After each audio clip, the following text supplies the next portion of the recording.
Você com certeza já ouviu falar sobre expansão territorial, mas não sabe tudo, everything que eu vou te falar aqui nesse vídeo. Mas antes, você já sabe, né? Produção, roda a vinheta, produção.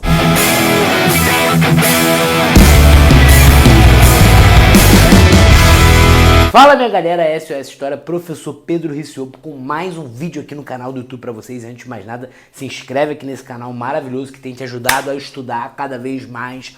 Curte esse vídeo também, porque não vai te custar nada.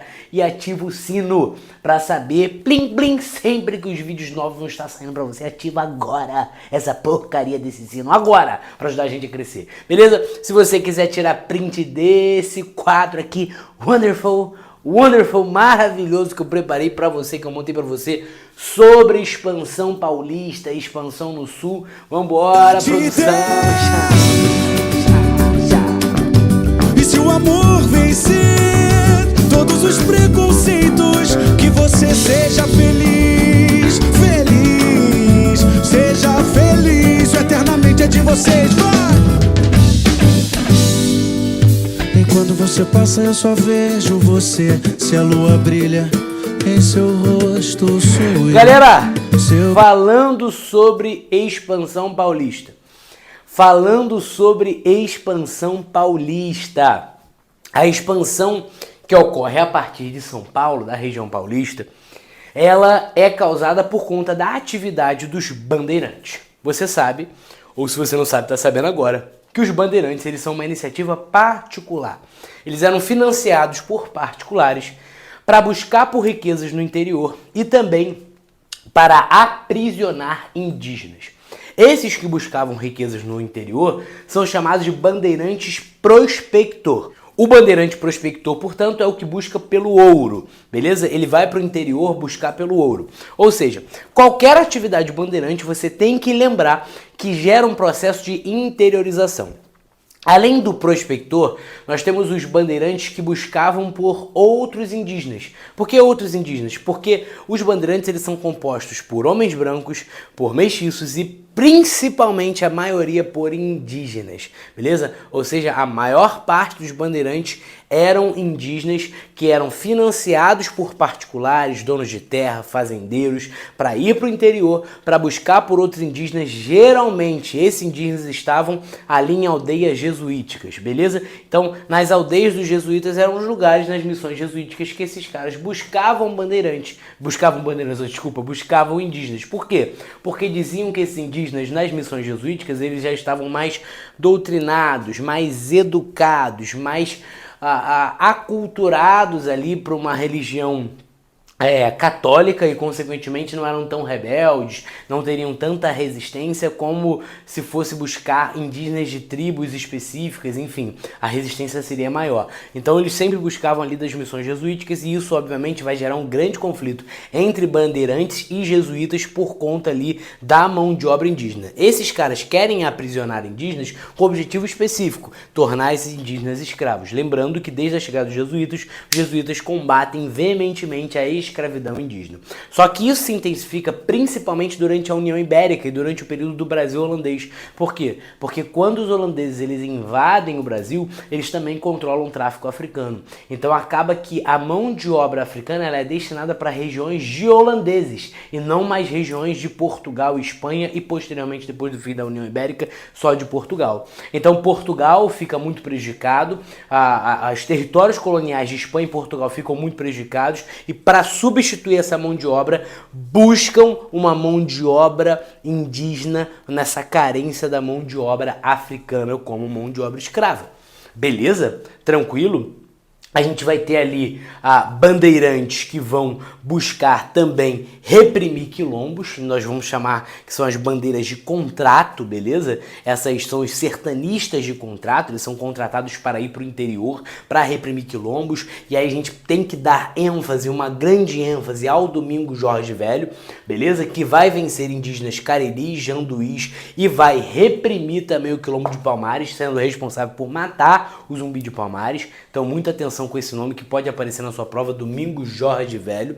E a gente precisa entender que os apresadores eles perdem muito a força, a função, o objetivo quando ocorre a restauração do tráfico de escravos da África. Então, com a retomada do tráfico, a gente tem uma queda muito grande daquelas bandeiras de apresamento. Beleza, galera? Tranquilo? De boa? Só que é inegável, não precisamos nem discutir, que a maior bandeira e a mais importante vai ser a bandeira de prospecção, a bandeira que busca pelo ouro. Essa vai ser a bandeira mais importante, a mais rica e a mais enfatizada por todo mundo. Por quê? Porque se encontrassem ouro, eles seriam muito beneficiados, teriam muitos benefícios, Portugal enriqueceria, todo mundo ganharia. Beleza. Esses caras, os bandeirantes que vão para o interior buscar pelo ouro, encontram ouro, exatamente. Depois de muito tempo que Portugal está procurando por ouro na região ali de Minas, do interior, eles encontram ouro. E não se assuste, por quê? Porque esses bandeirantes acabam sendo expulsos da região, é isso mesmo. Os mesmos que encontraram são expulsos depois da derrota na Guerra dos Emboabas, são expulsos, inclusive ali apoiados, os Emboabas são apoiados pela coroa, esses bandeirantes são expulsos e vão buscar ouro em regiões ainda mais do interior. Mas, no ano de 1693, o Antônio Rodrigues Arzão vai encontrar ouro na região de Cataguases, beleza? Em 1698, o Antônio Dias de Oliveira encontra ouro na região de Vila Rica, que hoje você chama de Ouro Preto. É a partir daqui de 1698 que a gente começa a famosa Corrida do Ouro. Há um grande fluxo migratório e junto com esse fluxo migratório a gente tem a chegada de estrangeiros, que são os chamados emboabas, que vão ali desencadear uma guerra, um conflito, uma revolta nativista chamada de Guerra dos Emboabas. Em 1700, o Borba Gato encontra ouro na região de Sabará, beleza? De Sabará. Então, aqui a economia mineradora começa a se intensificar cada vez mais. É esse Borba Gato, inclusive, que vai ser um dos precursores ali do conflito da Guerra dos Emboabas com o Nunes Viana. E mais para o interior, após a expulsão dos bandeirantes da região das Minas, o Pascoal Moreira Cabral, em 1719, encontra ouro na região de Cuiabá.